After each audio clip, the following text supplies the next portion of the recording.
আচ্ছা, যা কিছু সাধারণ তা কি সত্যিই সাধারণ?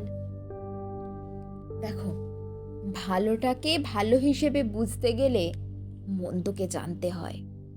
যার ঘুম উড়ে গেছে, যে একগাদা ওষুধের বিনিময়ে রাত্রে একটু একটু শান্তির ঘুম ডেকে আনে, যে অনেক দিন পর বাড়ি ফিরে মায়ের হাতের রান্না খায়, তার কাছে তা অমৃতের মতোই লাগে।